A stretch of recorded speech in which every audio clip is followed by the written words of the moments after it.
This is ATN Global News. First, the headlines. Rivers State University rejects fraudster arrested by job seekers. EFCC puzzles kingmakers over bribery allegation of Oyo Alafin. President Tinubu appoints new heads for information agencies. Speaker Abbas speaks on economic reforms on fiscal policy. Nigeria-Canada pledges stronger ties against security threats. Kanayo cautions Reno Omokri over donations for Mr. Ibu.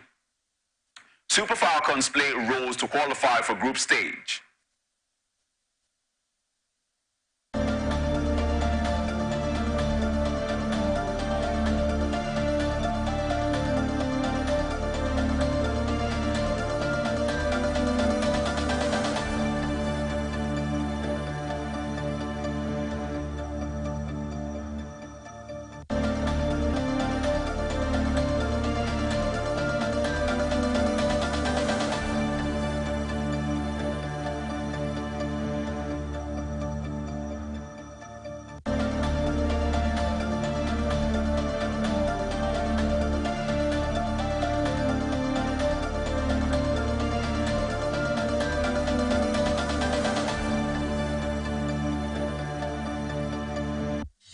Are you a broadcaster, content creator, content distributor, or media practitioner seeking opportunities to amplify your creativity and expand your network? Then join us at the 13th edition of Africast. Africast 2023 offers participants the opportunity to experience 3 days of world-class exposition through plenaries, streamings, master classes, and workshops showcasing the very best in creativity and technological advancements in the global broadcast and media ecosystem. Theme: broadcast content, synergy, finance, and market. Date: Tuesday the 24th of October to Thursday the 26th of October 2023. Venue: Marriott Hotel, Ikeja, Lagos, Nigeria. For more inquiries, visit www.africast.com.ng. NBC, your right to quality broadcasting.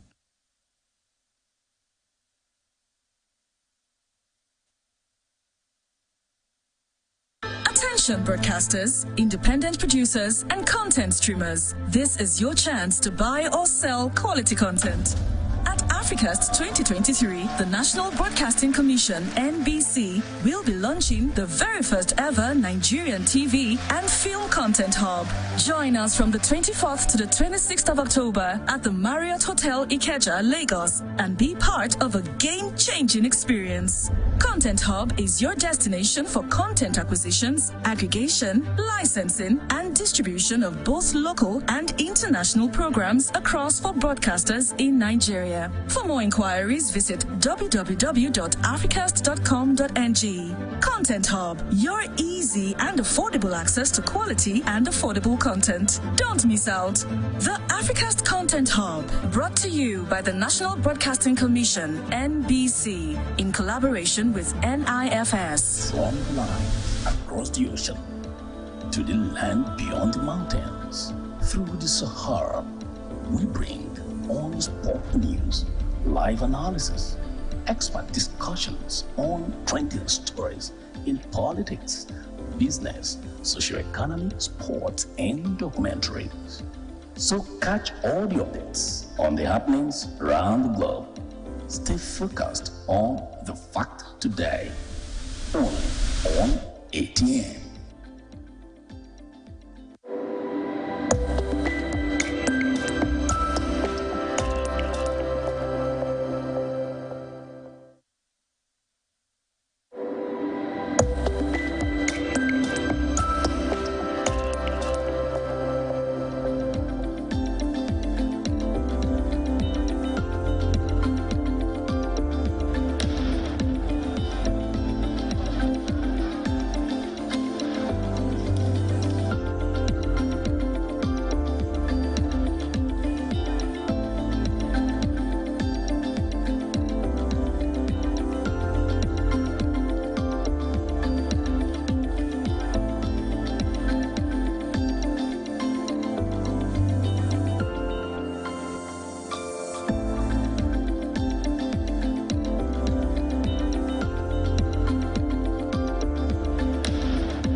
Now to the rest of our stories.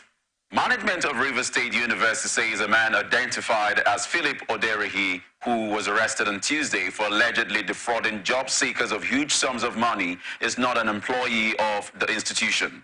Philip Oderehi, who allegedly swindled no fewer than 15 persons with a fake promise of giving them employment in the school, had claimed that he was a worker of the University to elicit their confidence. Had claimed that he was a worker of the university to elicit their confidence, while some of his victims who saw him at the University of Port Harcourt Teaching Hospital after several months confronted him, but their attempt to take matters into their own hands was thwarted by the hospital's security personnel, who promptly intervened and handed him over to the police. Some of his victims said he collected between 250,000 naira to 450,000 naira from them to give them employment in the state-owned institution, which they later realized was a scam. But the registrar of the university, Dr. Sidney Ayinda, in a statement described Philip Oderehi as a dangerous imposter, saying his claim of being a staff of the school was outrightly falsehood, criminal and fraudulent. While noting that the university was not recruiting, Dr. Ayinda said Rivers State University concluded its employment as approved by the state government in 2022 and has no relationship whatsoever with the Rivers State University. Nigerian Army has commenced a sensitization campaign in Rivers and Delta states aimed at boosting its regular personnel intake shortfall in the areas.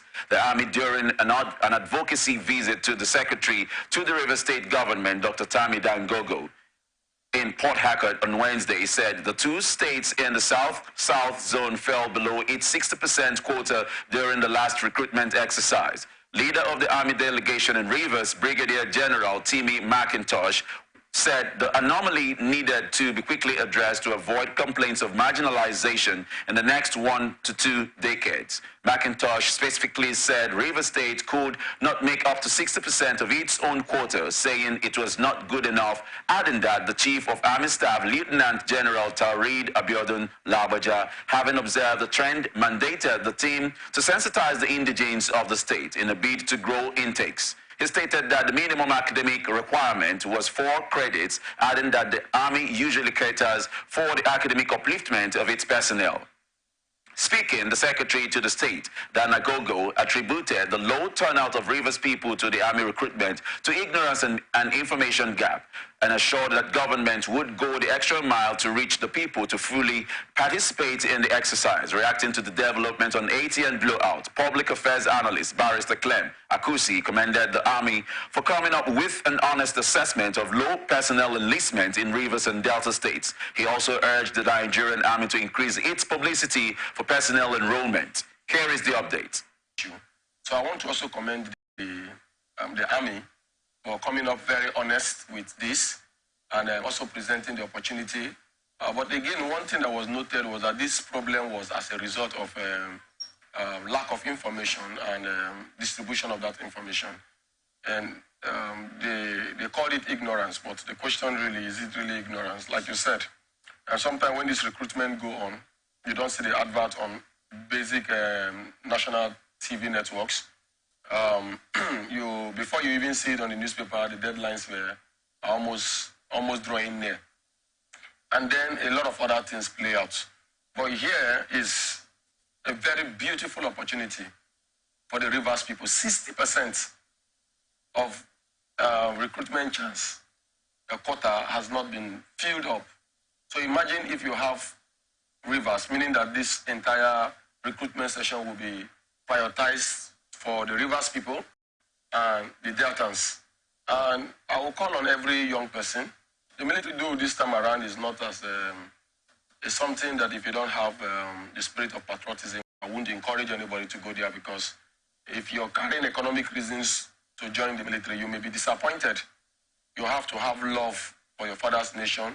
You have to have that love to contribute to the security architecture of the state. Barrister Clem Akusi further cautioned intending applicants against applying for economic reasons in view of harsh economic realities, but rather put the security of their fatherland to the force. Here is the update. Because right now you're having insecurity issues in the east, you're having insecurity issues in the north, you're even having insecurity issues in the south. And so all these insecurity issues, and you notice now the military is coming into these insecurity issues more and more often. Before, usually, is more of a joint tax operations. But right now, you can see specialized operations by the military. If you're not ready, even with your training, the risk is there. So anybody coming to join the military should look beyond economic reasons to know that, look, I am going to serve my father's land, and the highest price I will pay is my life. Former governor and senator representing Bayelsa West, Sierraki Dixon, says he is confident that incumbent Governor Diodiri will win the November 11 governorship election in Bayelsa State. He said the coast was clear for the Bayelsa State Governor, Diodiri, and his deputy, Lawrence Ewurajapo, and they were sailing to re-election for a second term on the platform of the People's Democratic Party. Senator Dixon, who had not participated in the governor's second tenure campaign since it started 3 weeks ago, spoke in his Toru Ora country home in the Sabama local government area when he hosted Governor Diri and his campaign team. A statement issued by the chief press to the governor, Mr. Daniel Alabra, said the senator threw his weight behind his successor and expressed conviction that the second tenure of the governor and his running mate would be successful. He applauded Governor Diri and his campaign team for relentlessly mobilizing support and strengthening the political base of the PDP, stating that there was no opposition in the state to contend with him in the election, adding that Governor Diri's visit was a demonstration of the fact that he had not forgotten where he started his political journey, and explained that his absence from the governorship campaigns was deliberate, and called on political parties, their candidates and supporters not to breach the prevailing peace in the state, because after the election they would remain as one people. In his remarks, Governor Diri appreciated Dixon for his support over the years and dispelled any rumors of a rift between them, adding that his administration had continued to expand the PDP family, which according to him had gone beyond the political contest because it had brought back most members that left the party. Bayelsa State's government, led by Governor Diodiri, has approved the immediate suspension of the king, Ibadawe, of the Opokuma clan in Kolokuma, Opokuma local government area of the state. His Royal Majesty Botua Collins Aranka, for openly endorsing the governorship candidate of the All Progressives Congress, Chief Timipri Silva. The deputy governor of the state, Senator Lawrence Ewurajapo, in a statement signed by his senior special assistant in media, Mr. Dobara Atasi, said that the suspension was due to a reported case of falsehood and misrepresentation of the chieftaincy laws of the state. Consequently, a 7-man committee has been constituted to investigate the allegations brought against him, with the Commissioner for Chieftaincy Affairs, Local Government Administration and Community Development, Chief Thompson Amule, as chairman. Also reacting to the issue, the Commissioner for Local Government and Chieftaincy Affairs, Chief Thompson Amule, said that while the government will continue to respect the exalted stool of the embattled monarch, the claims by the monarch were incorrect and false in every material sense. Meanwhile, the embattled monarch, King Aranka, said that the video where he was seen making the comments that his brewing crisis was doctored by the media team of the APC with the aim of creating disaffection between him and the governor, who happens to be his kinsman. Reacting to the development on ATN Open Conversation, socio-political analyst Barrister Asim Adams said governors are empowered constitutionally to give staff of office, elevate, and also sack traditional rulers as the case might be. Here is the update. Governors, have that, rights to give the staff of office to first-class traditional rulers, and also to, let's say, discipline them by removing them or suspending them. That has really created some problems, and that has really weighed down on the traditional institutions. That is why you find out that sometimes, somewhere in Ogun State, a former military general and president of Nigeria, came to an occasion and recriminated, some traditional rulers who came to see the governor, to say that the governor cannot be talking and you are standing, and ask them to, lie flat and greet or genuflect and greet the governor, which some of them did, as the case may be. So you see, the governors are like emperors in their various states in Nigeria. And what the governor of Bayelsa State did, yes, he has the powers, to suspend, maybe to also remove, and also give a staff of office to those first-class traditional rulers under the chieftaincy and local government laws, or whatever the case may be, of their states. Okay. Barrister Asim Adams further urged governors to exercise the discretion of authority judiciously and not violate the fundamental human rights of monarchs. Here is the update. But the use of that particular discretion, is not something that should be used arbitrarily. It should be a discretion that is used judiciously and judicially. Okay. With fairness, right to fair hearing of any allegations, and right for the man to defend himself of any allegations laid against him. For instance, in this case, they are saying that he was trying to support or endorse a particular candidate that is in opposition to the governor's, party and position. Yes. Of course, the governor has no right in that particular aspect to choose for that traditional ruler whom to support. Exactly. Under the requisite provisions of the Constitution, every Nigerian, no matter your capacity, your class or status, you have the right, to vote for a candidate of your choice. The governor has the right to do that and begin to impose a candidate on you. So for me, it's an infraction on the rights of that traditional ruler. And this brings me to the fore, why we have clamored that why should governors, be the ones to even, give staff of, what is staff of office? What is staff of office, to the traditional rulers?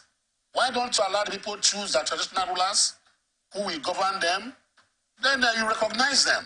Exactly. As the case may be, not to give the staff of office. As the case may be, you discipline them. How can you, with just a wave of the hand, you remove a traditional ruler or suspend a traditional ruler that has about maybe 100,000 subjects or even up to 500,000 subjects in his domain who already, brought him to be their king? So are you saying that you have vetoed the powers of the people who are supposed to be those the man is to govern in his place, in his domain? I mean, come on, that is very wrong of that governor.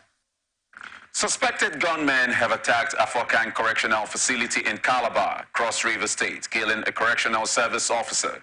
The attack was confirmed by the spokesman of the State Command of the Correctional Service, Afanga Atim.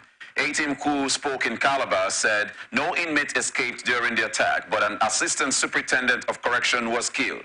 Meanwhile, a mother and her 6-year-old daughter were hit by stray bullets during the attack. This is coming after the state controller held a crucial meeting with his management team.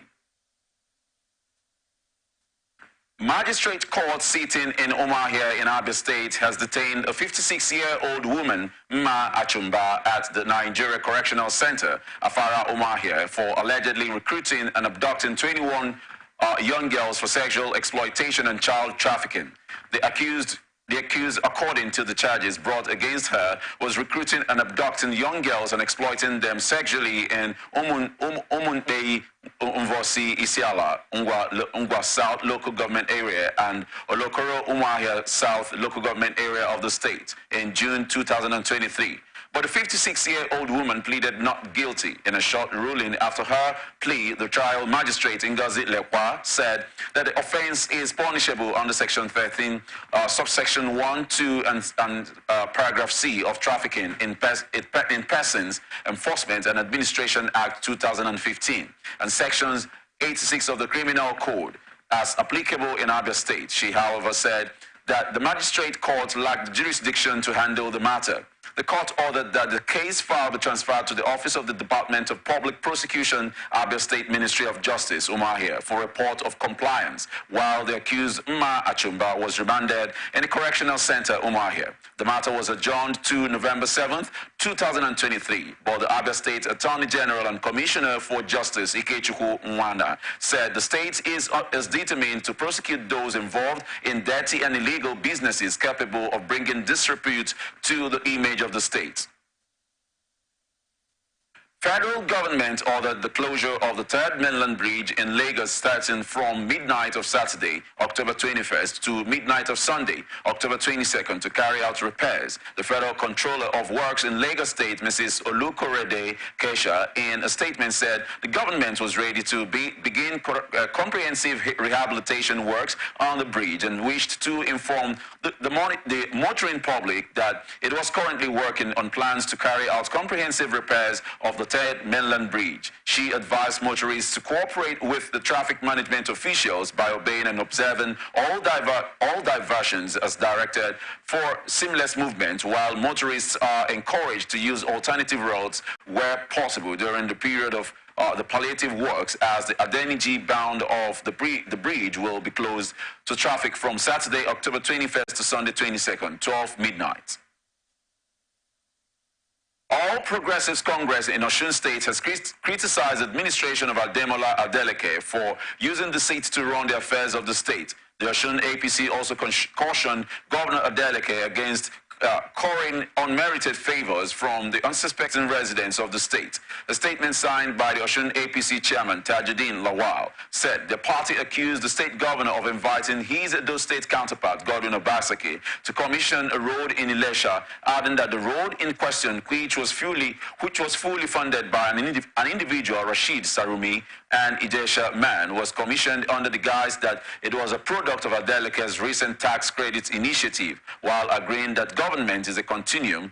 Lawal revealed that pictorial evidences of former Governor Oyetola's works commissioner on the site, Engineer Remy Omowaye, abound to confirm undisputedly that Governor Adeleke told a barefaced lie on the origin of the road contract. Responding, Governor Adeleke, through his spokesperson, Olawale Rashid, stated that the state government has constructed over 55 kilometers of roads and is encouraging private individuals to join in the drive to bridge the state's infrastructure deficit. Rashid said Governor Adeleke was invited to commission the road by a businessman, and that at no point was any claim made that the state government constructed the road. Governor Adeleke, while commissioning the road, commended Mr. Sarumi for his community service and urged all the endowed citizens and residents of the state to emulate the contribution of Sarumi, noting that Sarumi is a model that all the business leaders in the state should emulate, a position echoed by the Edo State Governor Godwin Obaseki. Former Governor of Ekiti State, Dr. Kayode Fayemi, has called on African leaders to end their dependence on foreign aid to solve the continent's problems, describing the act as a supplicant mentality.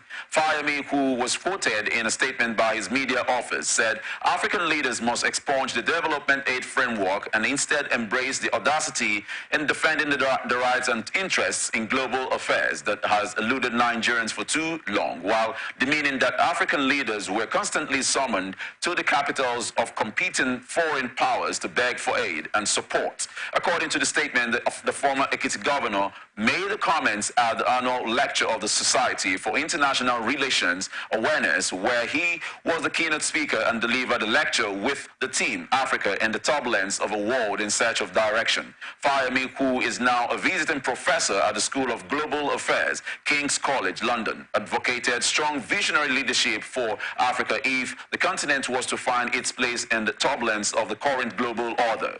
He further stated that African leaders must ensure that Africans are not made casualties and cannon fodder as various interests compete for advantage in the world, adding also that the hard-won sovereignty of African countries must not be compromised. Economic and Financial Crimes Commission, Ibadan Zonal Office, has interrogated Oyo kingmakers over bribery allegations. This is coming after the stool of the Alafin of Oyo became vacant after the passing of Oba Lamidi Adeyemi in April last year. And more than a year, a new Alafin has not been named, and the selection process has been embroiled in a crisis. And the reason why the EFCC summoned Oyo kingmakers following a petition by one of the candidates aspiring to the vacant throne of Alafin of Oyo. A credible source in the anti-graft identified the kingmakers invited as Bosorun of Oyo Town, High Chiefs Yusuf Ayola Abakin of Oyo Town, High Chief Asimiyu Atanda Samu of Oyo Town, High Chief Lamidi Oyewale, Laguna of Oyo Town, High Wakilu Oyedepo, and Akinuku of Oyo Town, stressing that the petitioner alleged that the kingmakers collected bribes running into millions of naira to favor a particular candidate. Hence, the decision of EFCC to summon the kingmakers for questioning. Investigations further revealed, however, that only Oloye Abakin and Oloye Samu honored the EFCC invitation, while Basarun Laguna and Akiniku were said to be absent, and those present were said to be accompanied by their lawyers and were asked to write a statement in defense of the allegation, as stated in the petition before they were released. When contacted on the phone, High Chief Oyewale confirmed the invitation by the EFCC, but declined further comments. On the state chapter of the People's Democratic Party has called on the State House of Assembly to begin the impeachment process against Governor Rotimi Akeredolu for being absent from the state for a long time. The opposition party alleged that the governor had committed an impeachable offense for staying out of the state for over 6 months, saying the need had arisen for the assembly to commence the impeachment process against the governor. A statement issued by the publicity secretary of the party, Mr. Kennedy Prete, in Akure, alleged that the state had been on autopilot for almost 6 months, grounding all activities of the government due to the ill health of the governor, and called on the Understate House of Assembly to immediately begin the impeachment process of Rotimi Akeredolu San for violation of the 1999 Constitution of the Federal Republic of Nigeria as amended. The majority leader of the Assembly, Mr. Oluwole Ogunmolasoyi, said Governor Akeredolu has been performing his constitutional duties and has not breached any aspect of the Constitution, while recounting the ongoing developmental projects across the state, including prompt payment of salaries and clearing of a backlog of salary arrears. This is coming after Governor Akeredolu had returned to the country from Germany after spending some months on medical vacation and had been in his personal residence in Ibadan, Oyo State. However, his chief press secretary, Mr. Richard Olatunde, in a statement said the governor would soon return to Ondo State. The House of Assembly in Ondo State on Wednesday asked the Deputy Governor, Mr. Lucky Aiyedatiwa, to withdraw all the court cases filed against the impeachment process as part of the condition to settle ongoing disputes in the state government. Recall that the Assembly on Tuesday halted the impeachment process against the embattled Deputy Governor following the intervention of the national leadership of the ruling All Progressives Congress, who met with some members of the Assembly and some party leaders in Abuja. The Chairman House Committee on Information, Mr. Olatunji Oshati, in a statement on Wednesday said the Speaker expressed the desire of the House leadership to further consult with members of the House cutting across party lines on the political solution as proposed by the APC. The House therefore hopes that in the same spirit of genuine wish for a political solution, the Deputy Governor will take immediate steps to withdraw the multiple court cases he filed over the same impeachment. He said these would allow the stakeholders to freely discuss the settlement proposals and prevent actions or comments over a matter that is still sub judice. The Deputy Governor, Aiyedatiwa, had filed suits both in Abuja and Akure to challenge his impeachment. Reacting to the development on ATN Open Conversations, socio-political analyst Barrister Asim Adams urges all parties to find a way to resolve political grievances, or the Ondo House of Assembly should put in motion the gamut of impeaching the Deputy Governor. Here is the update. The legal issue is very straightforward. You understand? Yes. Politically, they can do their voodoo type settlement, as the case may be, by calling him to withdraw his cases or doing this or whatever. But legally speaking, there's nothing because so are you saying the deputy governor remains the deputy governor until, the House of Assembly, invoke Section 188 of the 1999 Constitution to remove him, passing or going through the processes. The gamut is a very long process. The gamut of removal of a governor and even the deputy governor is a very long and winding process, as the case may be. So I don't even think that they have any, if they put that machine in motion, then they can remove the deputy. Barrister Asim Adams further cited the Constitution in clear terms that only the State House of Assembly wields the power to impeach either governor or deputy governor as the case might be. Here is the update. So 188 sub 10 has ousted the jurisdiction of the court. So what would have happened is that I hear that what they call the deputy governor would have gone in an exercise of futility. that the court will not stop proceedings of the House of Assembly to impeach him or to remove him by virtue of Section 188, sub 10, that says that no proceedings of determination on the panel, that is the panel set up by the House of Assembly to remove the governor or the deputy governor, or of the House of Assembly, that is the House of Assembly now, doing their duties, or any matter related to such proceedings of removal of the deputy governor, etc. as the case may be, shall be entertained or questioned, in the court, in any court. You understand? Yeah. So Section 188, sub 10, has outside jurisdiction of court. And once the matter gets to court, you find that the court cannot force jurisdiction on itself.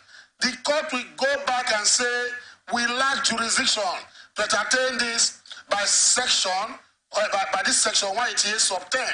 And in this Section 188 sub 10, there's no proviso, which means it's a direct, outside that the courts cannot intervene. Even the Supreme Court, that is what it's saying now. So I don't know what they are doing there. So the only way I believe they can resolve this, according to what they are doing, is the political solution. That's why I said in the legal balance, there is nothing to resolve there. It's very clear from what I've read now. You understand the point? Okay. The governor has to be removed, when he says under 188, when he has committed what they call gross misconduct. How they prove that gross misconduct is left to the House. Section 318 also define what's gross misconduct, saying that gross misconduct can be subordination, incompetence, etc. as the case may be. So what I'm trying to say now is that the only way they can resolve this, which they are going through now, is in political wing. I'm sure that is why they're asking him to go and withdraw, those matters from court and maybe put it on a pedestal that will not distract it as the case may be. Let there is. Nigerian Army has flagged off a military exercise in parts of the Ifelodun local government area of Kwara State to flush out criminal elements and strengthen the security of lives and properties in the area. According to a government house statement signed by Mudube Joel, Chief Press Secretary to the Deputy Governor, the flag-off conducted by troops from the 22 Brigade, the operation is codenamed Operation Stillwater 3 and is held in Oro Aga in Ifelodun local government area of the state and adjoining areas. For its success, the Kwara State government has implored traditional rulers and stakeholders to cooperate with the Nigerian Army and other security agencies by giving them the timely information they require to achieve the constitutional responsibilities of safeguarding the citizens. Governor Abdulrahman Abdulrazak made the plea in Oro Ago at the flag-off ceremony of the exercise Stillwaters 3 and represented by the Deputy Governor, Mr. Kayode Alabi. The governor said the Nigerian Army is working in synergy with sister services and other security agencies, which is desirous of meeting the expectations of Nigerians in tackling the security challenges in the area and beyond. Abdul Razak also said the military exercise is another effort to checkmate and ward off criminal elements from gaining a foothold in the state and Nigeria as a whole, adding that the Nigerian Army and other security agencies are synergizing to stamp out different violent crimes such as terrorism, insurgency, banditry, and kidnapping, amongst other violent crimes.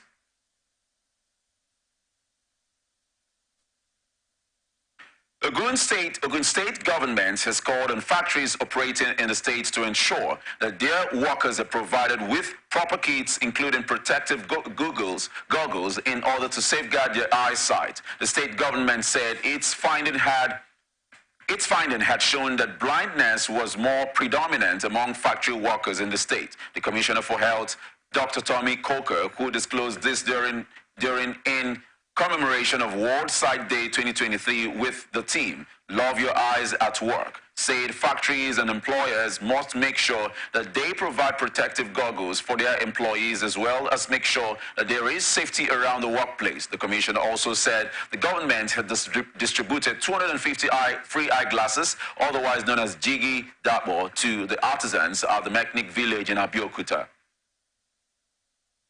Several persons were injured in a clash between supporters of the ruling All Progressives Congress and the Social Democratic Party in Ida local government area of Kogi State. Eyewitnesses said there was gun duel between the rival supporters, leading to the destruction of vehicles, while some individuals, including a police officer, sustained bullet injuries, while several others sustained injuries, and many are currently receiving treatment in an undisclosed hospital in the area. The Kogi State Police Command confirmed the incident on Thursday, according to a statement issued by the Police Public Relations Officer, PPRO, SP William Ovie Aya. The Commissioner of Police, CP Bertrand Onoha, has ordered an investigation into the incident. Aya stated that the CP, while condemning the incident, noted that the Deputy Commissioner of Police in charge of Criminal Investigation Department has been tasked to commence investigations. The police command also issued warning to troublemakers ahead of the November 11 governorship election in Kogi State,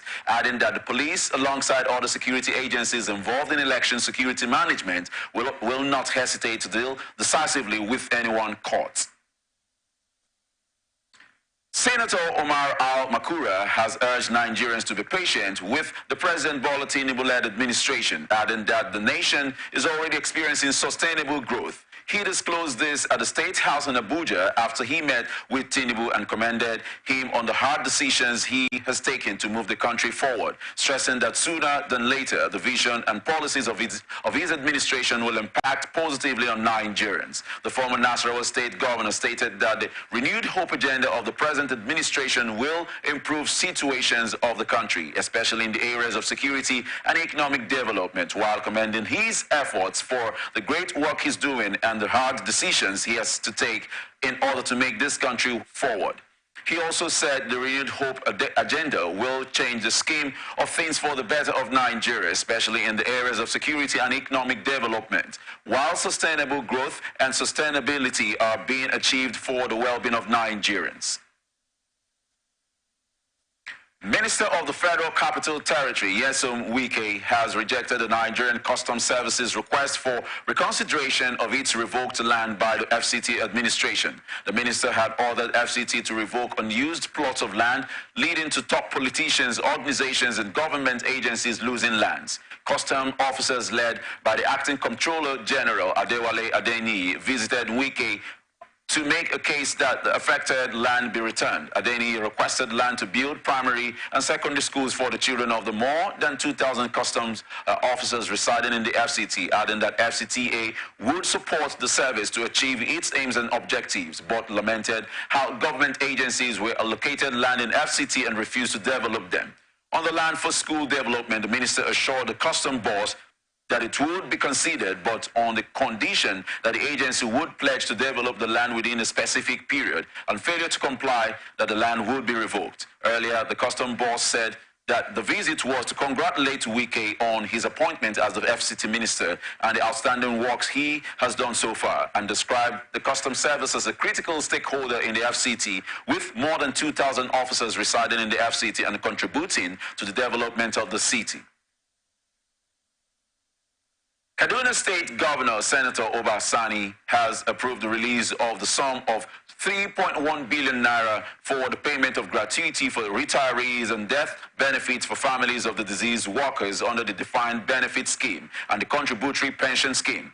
A statement by the governor's chief press secretary, Mohammed Lawal Shehu, in the state capital noted that the approval was in tandem with the governor's commitment to easing the hardship faced by the elderly, who are among the state's most vulnerable, adding that the governor remained committed to ensuring that non-retirement workers who have served Kaduna State diligently have full access to their rights. The statement also said the Kaduna State government, through the State Pension Bureau, is resolute in ensuring the continuity of the release of the payments for gratuity and death benefits to beneficiaries in the state, noting that the release of the funds will aid in ameliorating the ripple effects of current economic realities, especially for the elderly who have retired from active service.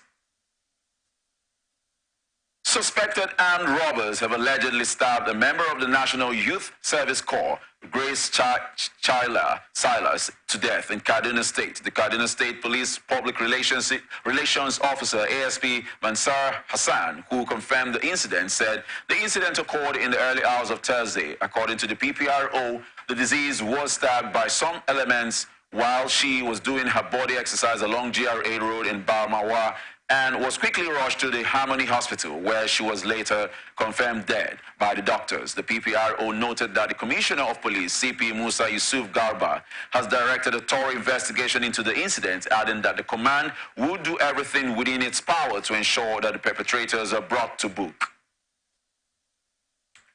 Benue State Governor Reverend Father Hyacinth Alia is not particularly happy with the rising cases of alleged herdsmen attacks on Benue communities leading to loss of lives and property, saying he will not rest until such barbaric acts are curtailed.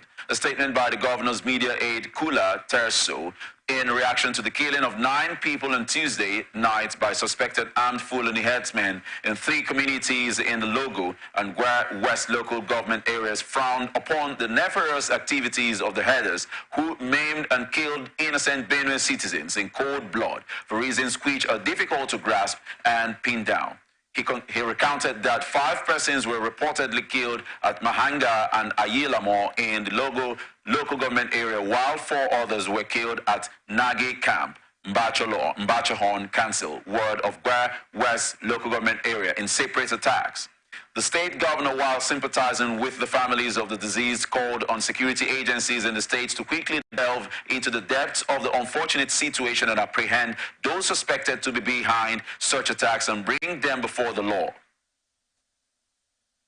People's Democratic Party in Plateau State has accused the military of abducting its chairman in the Jos South local government area, Mr. Dung Tari. State chairman of the PDP, Chris Hassan, who disclosed this, said some unidentified military personnel abducted Tari around 1 p.m. after a meeting with his executive committee members at the party secretariat in the Bukuru area of Jos South local government area. Narrating how the LGA chairman was abducted, Hassan said, after the meeting at the LGA party office, Bukuru, Tari picked his niece on his way to attend the family matter thereafter.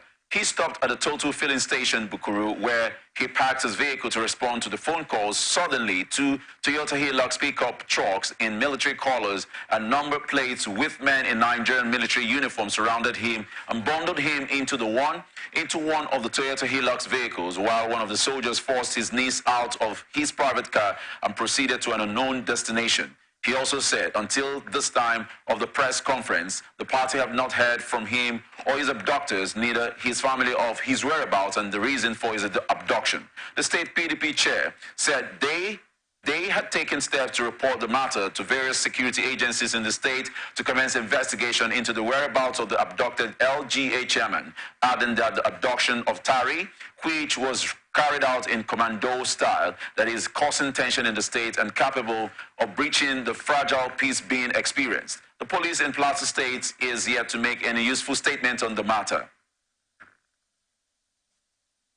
Nigeria Security and Civil Defense Corps has arrested the chairman of the All Progressives Congress, Saleh Idris, for allegedly raping his house girl in Roni local government area. Spokesman of the Jigawa State Command of the NSCDC, CSC Adamu Shehu, who confirmed the arrest in a statement, said the suspect was arrested following a complaint lodged by the victim's brother that the suspect raped and impregnated his 14-year-old sister, who was a house help at the suspect's residence. According to a report by the victim's brother, the case was reported at NSCDC Roni Local Government Area Division after a failed agreement reached at the Hisba office on taking responsibility, but wanted the family to abort the pregnancy. He also said the victim's first encounter with the suspect was when the suspect offered her a drink when his wife was not at home, which made her lose consciousness, and he had carnal knowledge of her. When the victim regained her consciousness, he threatened her not to tell anyone or risk losing her monthly allowances, and as a result, the ugly trend continued repeatedly without her telling anyone until pregnancy surfaced. CSC Adamu said, upon interrogation, the suspect denied the allegation and the case has been taken to court. And the case is contrary to Section 3 of the Violence Against Persons Prohibition Act of Jigawa State and is punishable under the same act. Commandant of the Nigeria Security and Civil Defense Corps in Kano State, Mohammed Lawal Falala, has charged personnel to work with the utmost care, professionalism, and diligence to guard against the infringement of the fundamental human rights of Nigerians. A statement issued by the command's public relations officer, Ibrahim Abdullahi, said the NSCDC commandant gave the charge while declaring open a one-day seminar organized by the legal unit of the NSCDC Kano Command, adding that the workshop is aimed at sensitizing personnel to work in tandem with extant laws, code of conduct, professionalism, ethics, and ensure respect for human rights. The statement also said the workshop will avoid litigation and enforcement of fundamental rights of the citizens against the core and should conduct ourselves professionally, stressing that the era of assault and manhandling suspects has gone. In his remarks, the command's head of the legal unit, Barrister Mohammed Aliyu, spoke at length on arrest procedures, overstay in detention facilities, and its legal consequences, among other sundry legal matters.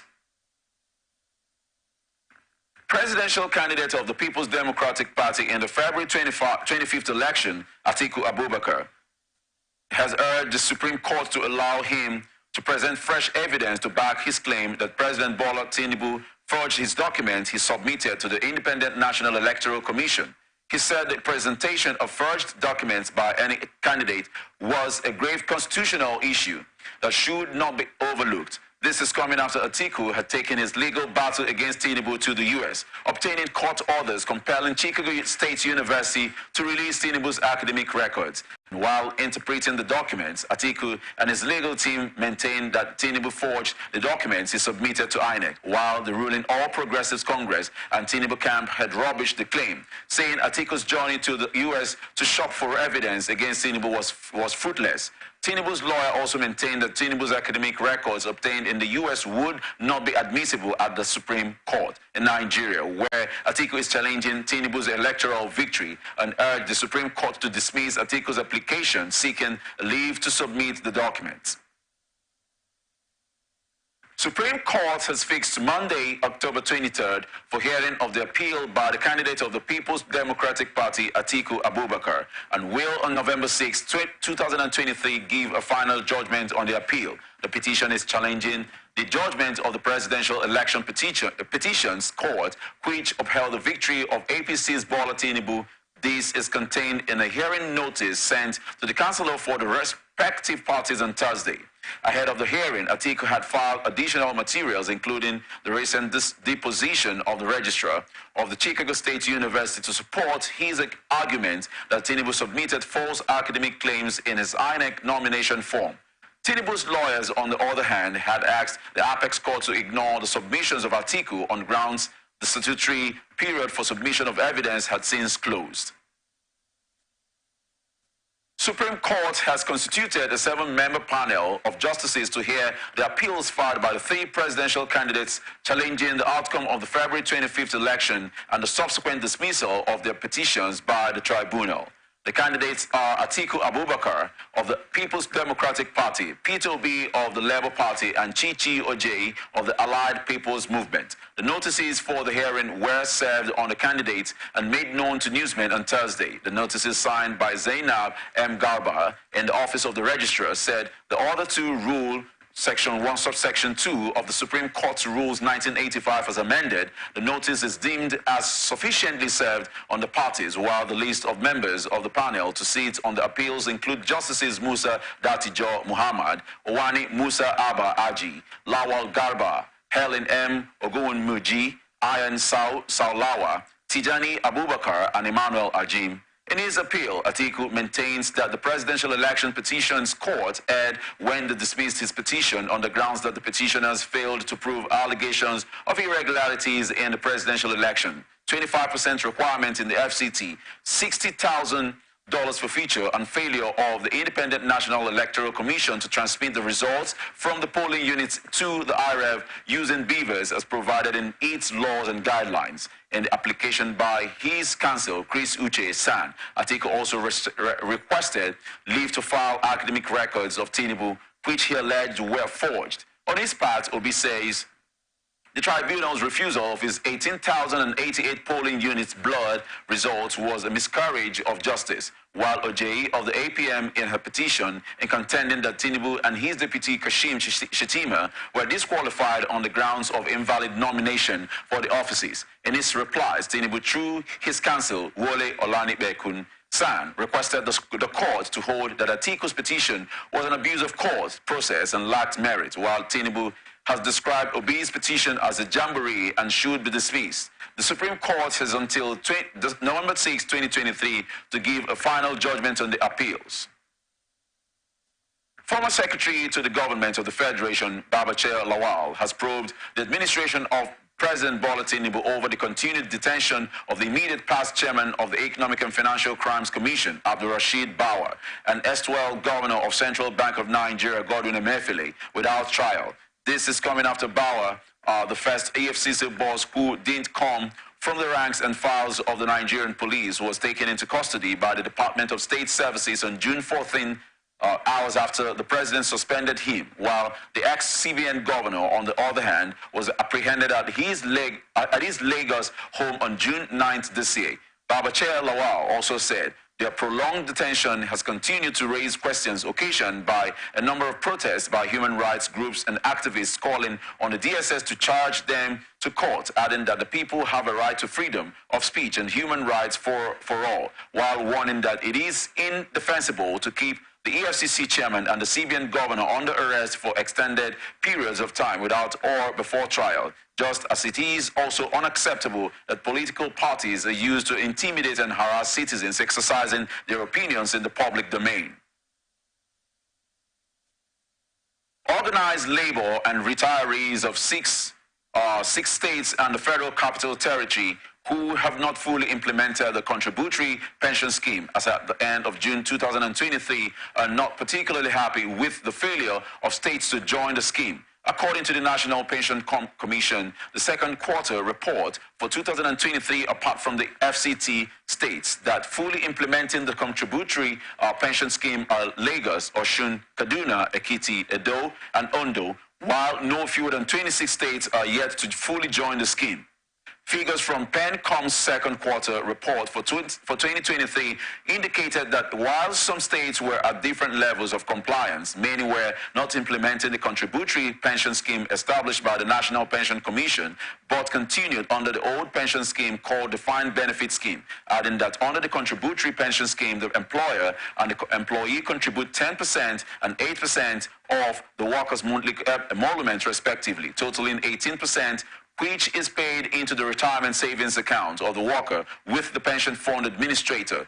But the organized labor and pension union members in their reactions lambasted the state government, saying, while governors retired into luxury, retirees lived in penury and saw retirement as a death sentence, while he breakdown or PenCom's report showed that Delta State was substantially implementing the contributory pension scheme, and Anambra, Benue, and Kebbi were partially implementing the scheme, and Rivers, Ogun, and Niger states extended their transition period. The states not yet implementing the contributory pension scheme are Bayelsa, Kogi, Abia, Taraba, Imo, Sokoto, Ebonyi, Nasarawa, Enugu, Bauchi, and Oyo, as well as others.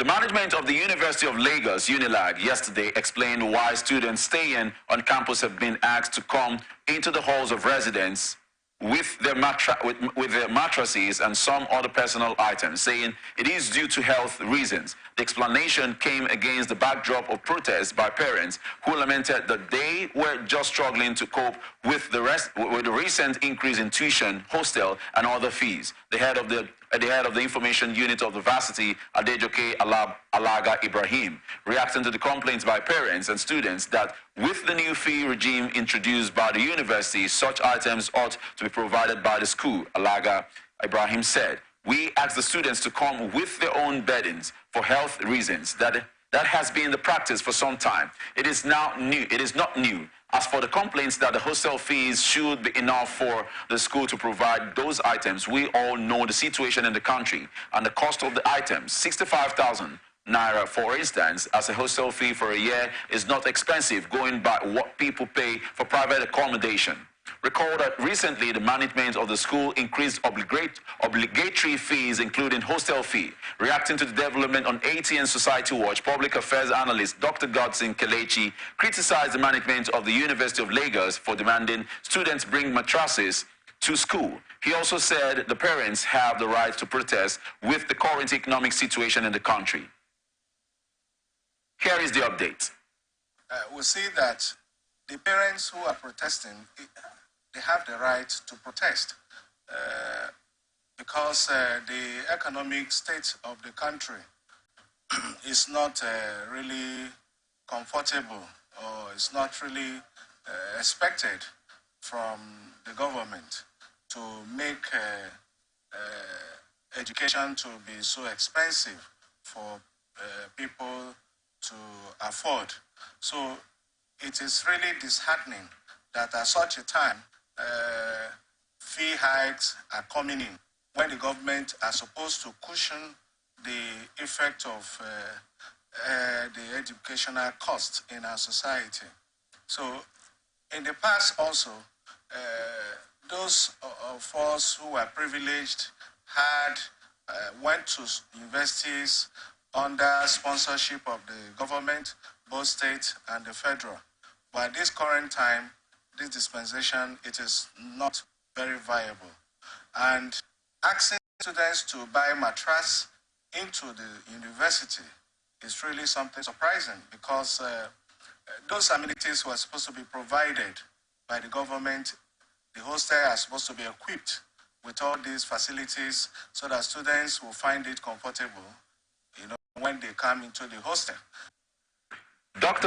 Godson Kelechi called for a reduction in the school fees of tertiary institutions, as well as a reversal of such policy in view of the economic situation in the country, with most families struggling to feed on a daily basis. Here is the update. I never supported the fee increase.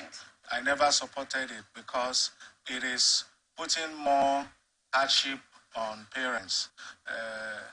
There is a problem of getting food and other health necessities for the family. And now another extra burden, which is supposed to be borne by the university, has now been asked or told the parents to do. So it's not the right thing to ask them to buy material. Management of Nigerian National Petroleum Company Limited has declared the appointment of Olufemi Oladapo Soneye as the new Chief Corporate Communications Officer. A statement signed by the management and posted on NNPCL's social media handle said, Soneye is a seasoned journalist with full-time and freelance experiences at some of the world's most respected publications in Nigeria, Australia, and the United States of America, and will lead the corporate communications team and drive the brand penetration, strategic communications initiatives, and stakeholder management. It also said he is a member of reputable bodies, including the Nigerian Union of Journalists, National Association of Black Journalists, Society of Professional Journalists, and the Guild of Corporate Online Media Publishers, adding that Soneye is the former president of the Nigerian Media Practitioners, Washington, D.C. You are watching the Global News on Atlantic Television Network. We will be back after this break.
Welcome back. This is the Global News on Atlantic Television Network. Now to the rest of our stories. President Bola Tinubu has approved takeoff of 6 out of 14 public universities established in the twilight of the Muhammadu Buhari administration. The Minister of Education, Dr. Tahir Mamman, said the choice of the universities were segmented as 2 colleges of agriculture, education, and medicine, each, and was strategic to the skills acquisition needs of the Tinubu-led administration. The Buhari administration approved the establishment of no fewer than 75 universities encompassing federal, state and private institutions within 7 years, while other universities established at the end of the administration are David Mweze Umahi Federal University of Medical Sciences, Uburu Ebonyi State, Federal University of Transport Daura, Katsina State, Shehu Shagari University of Education, Sokoto State, and Admiralty University, Ibusa, Delta State. However, Mamman said the federal government lacked the funds to kickstart all the institutions at once as they were capital intensive, and the Tinubu administration would be conservative in doling out approvals for establishing new universities. President Bola Tinubu has sacked the heads of some government agencies under the Ministry of Information and appointed new officers to take over. The special advisor to the president on media publicity, Ajuri Ngalale, who disclosed this in a statement, said those newly appointed are Mr. Lanre Issa Onilu, Director General, CEO, National Orientation Agency, Mr. Salihu Abdulhamid Dembros, Director General, CEO for Nigerian Television Authority, Dr. Muhammad Bulama, Director General, CEO for Federal Radio Corporation of Nigeria, and Mr. Charles Ebu, Director General, CEO of National Broadcasting Commission. Others are Mr. Jibrin Baba Ndase, Director General, CEO of the Voice of Nigeria, Dr. Leko Fodalapo, Director General, CEO Advertising Regulatory Council of Nigeria, Mr. Ali Muhammad Ali, Managing Director, CEO News Agency of Nigeria, and Mr. Dili Ezuha, Executive Secretary, CEO Nigeria Press Council. According to the statement, the president tasks the newly entrusted leadership in these important subsectors to innovate and create new opportunities for Nigerians to leverage upon through the effective reform of these key institutions of government which functions to unify our people, reshape mindsets, and showcase this great nation to the rest of the world. The statement added that the above listed appointments take immediate effect. President Bola Tinubu has directed the withdrawal of the nomination of engineer Imam Kashim Imam to serve as the chairman of the board of directors of the Federal Roads Maintenance Agency. The president's withdrawal of the above-mentioned nomination is directed with immediate effect. All other appointments to the board and executive management team of FEMA are not affected by this directive. House of Representatives has asked all tiers of government to ban a popular children's book, Queen Premier, due to its content. The resolution followed the adoption of a motion moved by Suleiman Gumi on the floor of the House on Thursday. Moving the motion, Gumi said the book contains words like gay and eros, which, according to the lawmakers, are words that are introducing gay and lesbians to children, stressing that the high influx of foreign educational materials introduced in nursery and primary schools in Nigeria, which tend to teach and promote certain morals and are alien and inimical to Nigerians' cherished norms and values. Speaking in support of the motion, Bello El Rufai said he had withdrawn his children from a popular school in Abuja because of the words, adding that despite living in the United States for years, he was able to remain upright because of his religious background. Consequently, the House resolved to ban the book and other similar books that encourage perversive culture. The House also resolved that using such books is criminal. Up next is business news. Chairman of the Revenue Mobilization, Allocation and Fiscal Commission, Mohammed Bello, has explained how the agency recovered unremitted revenue totaling over 500 billion naira for the Federation from some government-owned institutions. Bello made the disclosure during an interactive session with the House of Representatives Committee on Finance chaired by James Faleke, the lawmaker representing Ikeja Federal Constituency, Lagos State. In his presentation, the The RMAFC boss disclosed that the sum of 14 billion naira was recovered between 2008 and 2012 with the aid of forensic experts engaged by the commission, adding that the commission also recovered the sum of 60.981 billion naira between 2012 and 2015 respectively, while in addition over 312 billion naira was recovered between 2016 and 2019, although the payment was made in the 2022 fiscal year. He also said the RMAFC recovered the sum of 98 billion naira in September 2023 from the Nigerian National Petroleum Company Limited and remitted the full amount to the national coffers, and also recovered the sum of 79.102 billion naira from the federal and 8 state ministries, departments and agencies in 2023, adding that the commission is currently expanding its operations to 17 states of the federation in the bid to recover more revenue to the federation account. The Pan-Niger Delta Forum joins the call to demand the artisanal refineries in the Niger Delta, following the federal government's recent moves to promote the solid minerals sector of the economy. PANDEF, in a statement signed by its National Publicity Secretary, Dr. Ken Robinson, in Abuja on Wednesday, said, specifically, we have followed the various policy pronouncements on the intention of the government to legalize the activities of all those who are mining various solid minerals around the country without any formal approvals. The question which we are asking, therefore, is why the discriminatory treatment against operators of various artisanal refineries in the Niger Delta. We have decided to call attention to this discriminatory practice, which has continued to go on, particularly arising from the Summit on Solid Minerals, which was co-hosted by the Solid Minerals Development Fund and the African Finance Corporation, which took place in Abuja. After that program, it was announced, amongst other things, that the fund, which is specifically set up to promote the solid minerals sector, will very soon extend financing interventions to cater to those who are currently operating as illegal miners. Furthermore, they will all be recognized, registered, and given licenses to improve on their current illegal and artisanal activities. Reacting to the development on ATM blowout, public affairs analyst Barrister Clem Akusi called on the stakeholders, elder statesmen, to critically engage government in seeking legal approval for artisanal refinery within the region. Here is the update. The thing is a good call, but like I said, the government has a way of misplacing, but the elders of the South should be the one pushing for this. During elections, a good time for you to negotiate some of these policies backdoor. You don't need to come out here and shout. Okay. Yes, because at the end of the day, politics is about interest and lobbying. So they should have lobbied this during the time.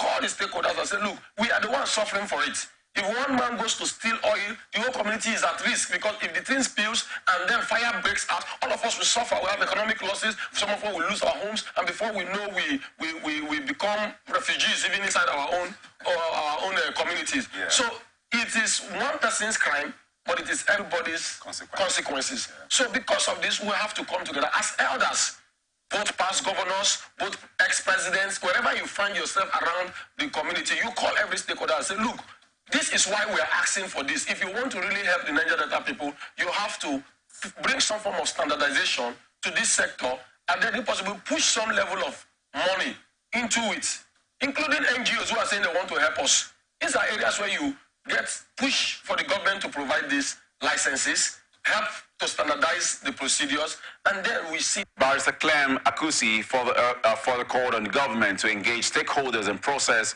the possibilities of developing a working plan to give locals access to mining mineral resources in the Niger Delta and keep youths busy in a bid to promote security. Here is the update. How did we come into the amnesty program? Somebody was able to access these militants, even if the government could not. Reach out to them, talk to them, find out what the issue. These are time for data gathering. So when you gather this data, either through journalism or through mediation processes and all that, we know them in the community. That way, you'll be able to tell them, oh, fine, we've been able to know that these and these and these are the issues. We've also been able to get a data, and based on our data sample, we have realized that the strata is showing that if the government is really to work with these people, a lot of them will shun pipeline validation and all that, and get a more legal way for these products to come to them directly. That's true. And you will see that they will prefer that option.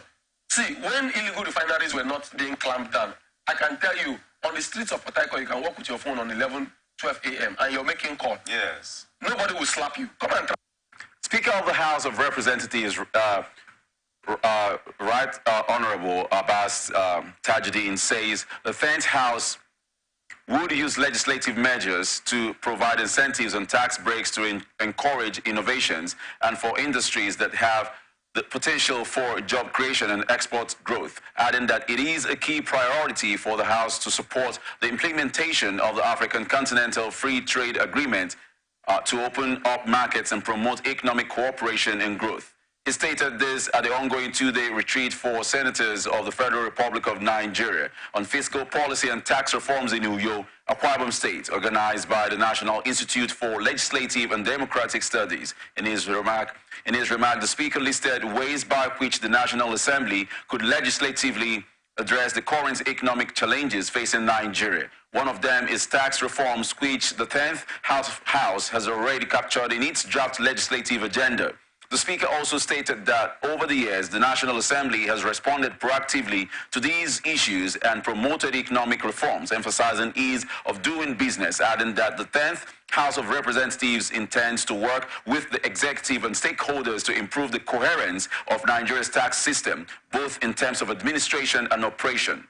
Speaker Abbas said that the fourth legislative priority in the legislative agenda in economic restructuring and captures the 10th House commitment to supporting economic diversification to reduce dependence on oil and increase development in other sectors, including mineral resource mining, manufacturing, agro-processing, textile, tourism, technology, and general services. He also recognized the fact that the House has equally prioritized developing laws and streamline business registration to make it quicker and more affordable and reduce bureaucratic red tape. Equally important to the House is simplifying the tax system, reducing multiple taxation and offering incentives for sectors critical to growth. Here is the update. I bring you warm greetings and the goodwill of the House of Representatives as I commend the President of the Senate, His Excellency Godfrey Obot-Akpabio, CFR, the leadership and members of the Senate for convening to deliberate on fiscal policy and tax reforms in Nigeria.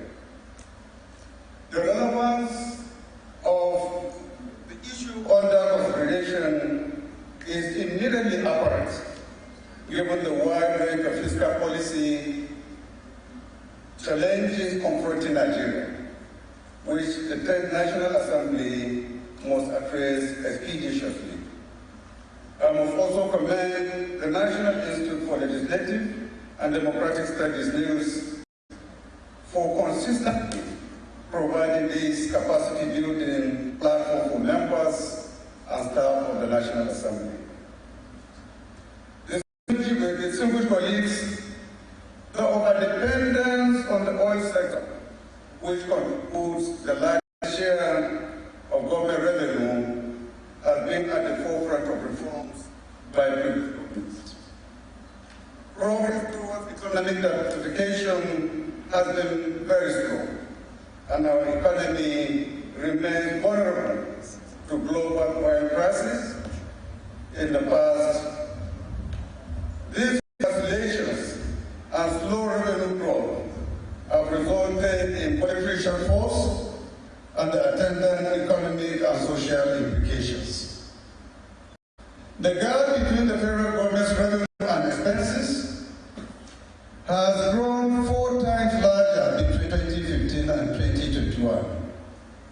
In 2023, for example, the expected budget deficit is over 10 trillion naira, which is mainly being funded through borrowing. Although our debt to GDP ratio remains relatively low compared to many countries, the proportion of revenues spent on debt servicing is extremely high, which can constrain the fiscal space for other developmental needs. Other challenges include inefficient tax collection, as attested by our to GDP ratios. Only a few weeks ago, the chairman of the Presidential Committee on Fiscal Policy and Tax Reforms, Mr. Tai Oedele, disclosed that Nigeria loses about 20 trillion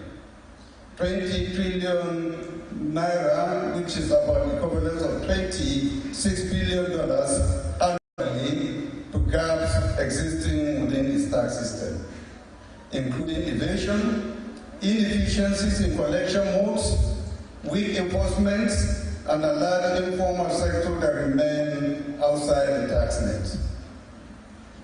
Another factor that has negatively impacted efficiency.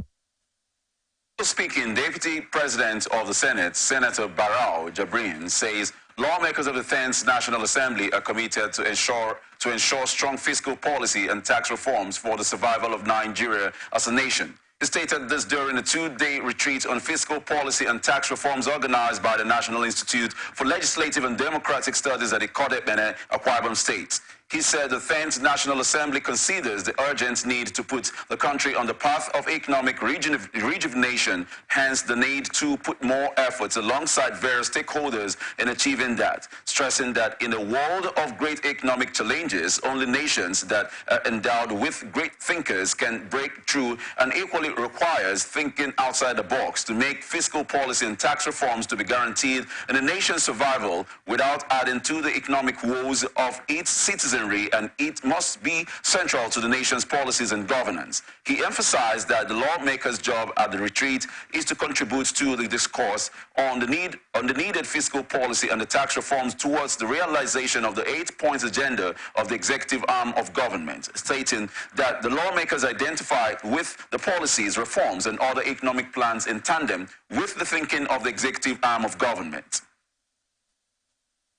Chinese government has expressed its commitment to make investment and complete the Abuja, Kano, and Port Harcourt Maiduguri railway projects. A statement signed by the Vice President, Senior Special Assistant on Media and Communications, Stanley Nkwocha, said, President of People's Republic of China, Xi Jinping, pledged while responding to the request by President Bola Tinubu, who was represented by the Vice President Kashim Shettima at the bilateral meeting with the Chinese leader in Beijing. The statement was titled, At Third Belt and Road Initiative Forum. China commits to refinancing, completing Abuja, Kano, Port Harcourt, Maiduguri railways. And since the launch of the project, China has yet to release funds for the two major railway projects in Nigeria, largely due to cutbacks and commitments. This is coming after China had agreed to provide 85% financing for the construction of the Abuja, Kano, Port Harcourt, Maiduguri railway projects, while Nigeria, which had the duty of paying the balance of 15% and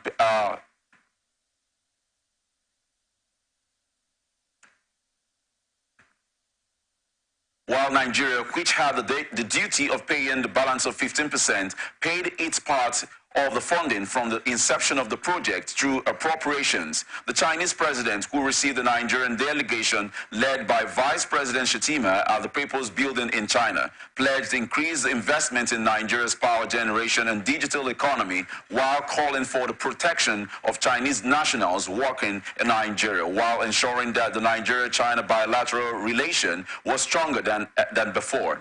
And Xi promised that China would enhance political support and build cooperation in all fields. He also appreciated Nigeria's support of the One China policy. You are still watching the news on Atlantic Television Network. Up next, international tidbits. UK Prime Minister Rishi Sunak has arrived in Israel and holding talks with Israeli leaders and is expected to visit other countries in the region. On arrival, he condemns the horrific act of terrorism by Hamas on 7th October and says the UK stands with Israel. Israel's military says it hit hundreds of sites in Gaza over the past 24 hours, targeting Hamas infrastructure while Gaza remains under siege, with Israel blocking cross-border supplies of water, electricity, and fuel. But the U.S. and Egypt say lorries providing aid are preparing to start crossing from Egypt into Gaza. Joe Biden is back in the U.S., and his short visit to Israel was overshadowed by a blast at a Gaza hospital, which local officials say killed 471 people. a figure contested by Israel, while Palestinian authorities say an Israeli airstrike was to blame. But Israel insists the blast was caused by a misfired rocket from Gaza. Minister of Police Affairs, Senator Ibrahim Gaidam, has expressed commitment to partner with Canada to promote stronger ties and collaboration in security sector, particularly in the area of law enforcement. Senator Gaidam made this known during a court visit by the Canadian Embassy in Nigeria, led by its High Commissioner, Mr. James Christophe, to the Ministry of Police Affairs in Abuja. The minister urged officials of both countries to seize the opportunity to forge a stronger and more fruitful partnership with a view to create a safer and prosperous nation, adding that Nigeria and Canada share common values, including the promotion of peace, security, and the rule of law, stressing that by engaging in open dialogue and exchanging best practices, they can learn from each other's experiences and develop innovative strategies to tackle emerging security threats. Here is the update. Share common values, including the promotion of peace, security, and the rule of law. By engaging in open dialogue and exchanging best practices, we can learn from each other's experiences and develop innovative strategies to tackle emerging security threats. Our collaboration will not only benefit our countries, but also contribute to the overall stability and security of the international community. The visit of His Excellency Christophe presents a unique opportunity for us to explore avenues for collaboration in areas such as intelligence sharing, capacity building, and joint operations. The Canadian High Commissioner to Nigeria, Mr. James Christophe, promised to sustain diplomatic ties with Nigeria, adding that both countries have a great bilateral relationship in numerous sectors of human development, especially issues relating to policing. Here is the update.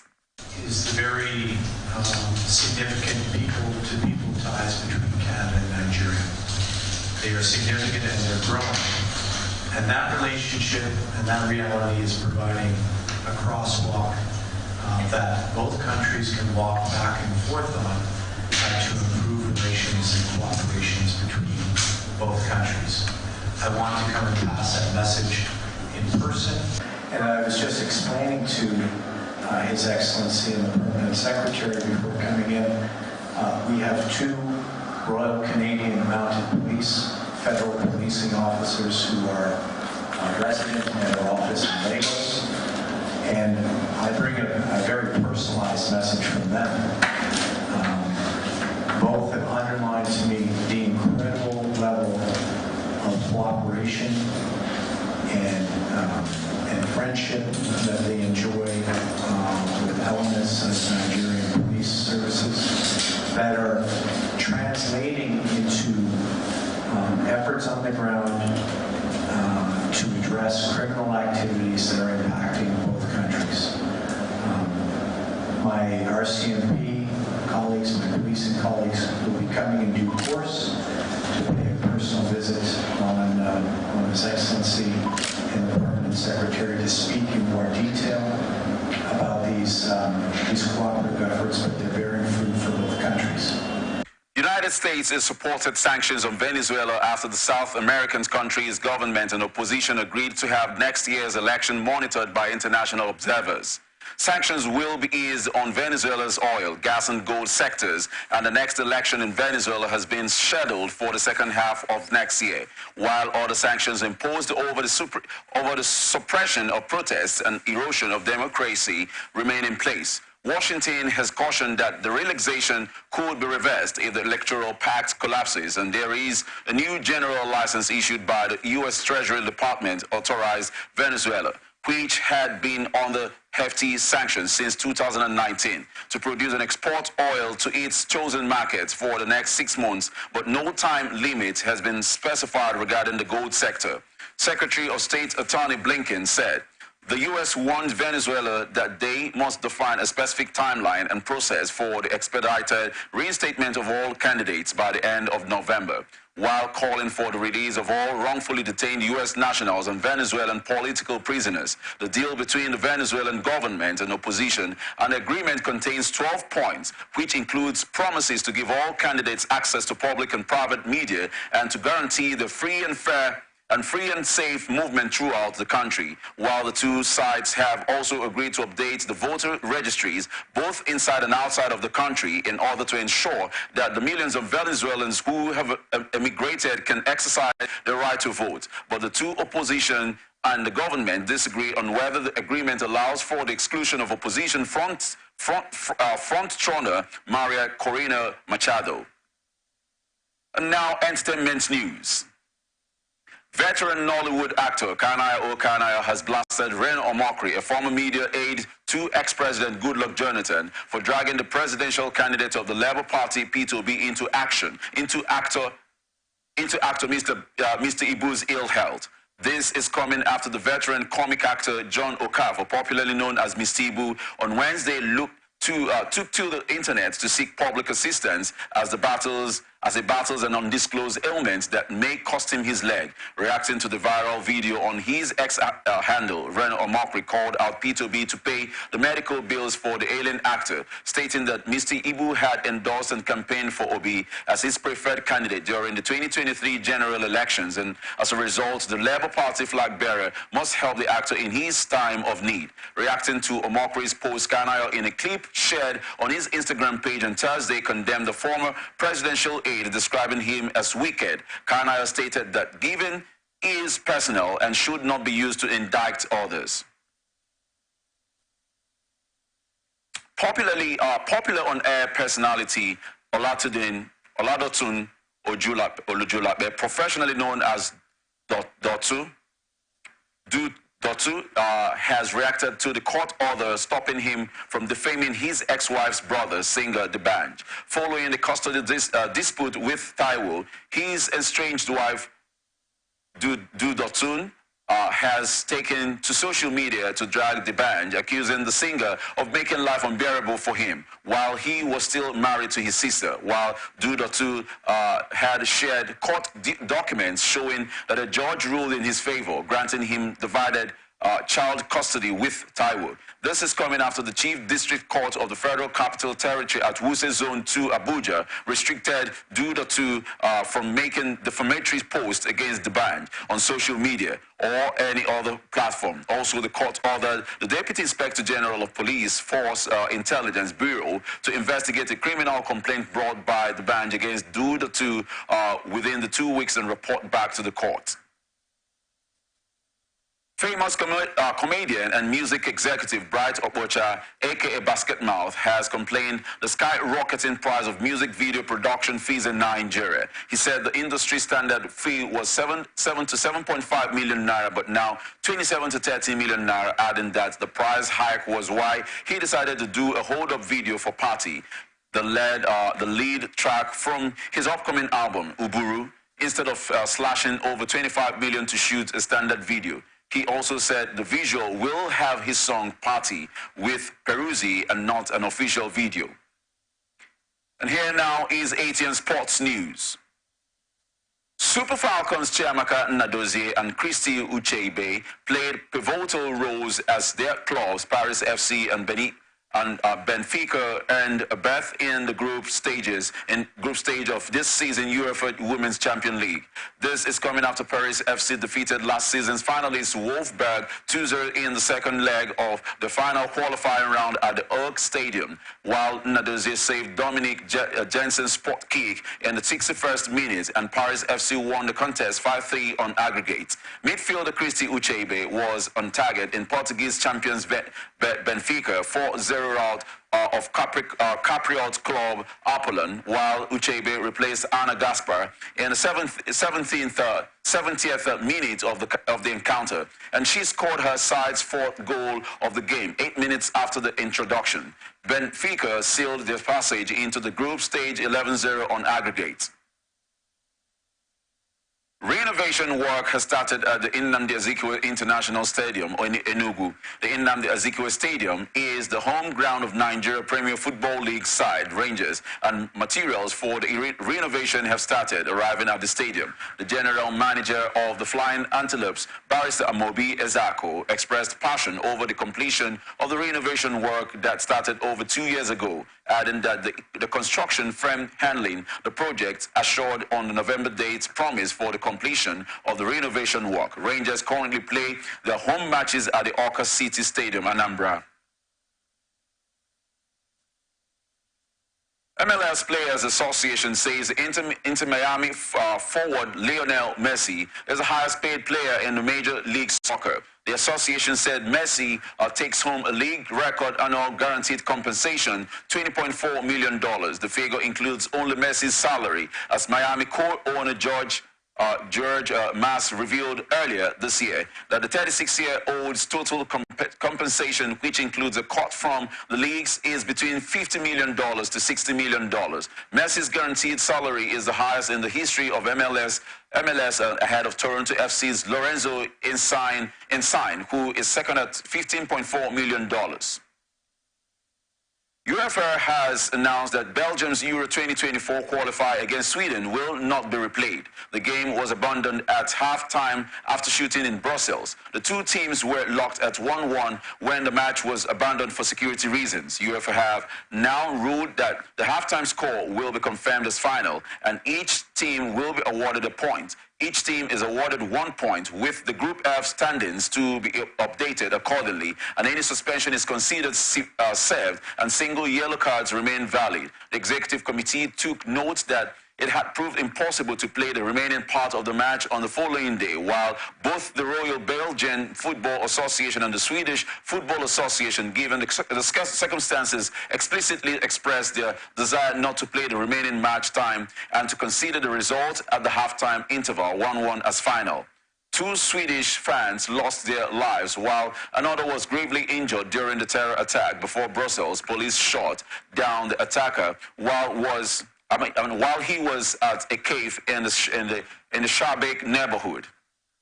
And that's the global news for tonight. Before we go, another look at the major stories. River State University rejects fraudster arrested. River State University rejects fraudster arrested by job seekers. EFCC puzzles kingmakers over bribery allegation of Oyo Alafin. President Tinubu appoints new heads for information agencies. Speaker Abbas speaks on economic reforms on fiscal policy. Nigeria-Canada pledges stronger ties against security threats. Kanaya cautions Reno Omokri over donations for Mr. Ibu. Super Falcons play roles to qualify for group stage. I am Basil Chadamba. Thank you for watching. You can follow us on our social media platforms, Twitter at Atlantic TV Net, Facebook and YouTube at Atlantic Television Network, Instagram at Atlantic TV Network. Peace and unity are the pathways to progress. To enjoy your night.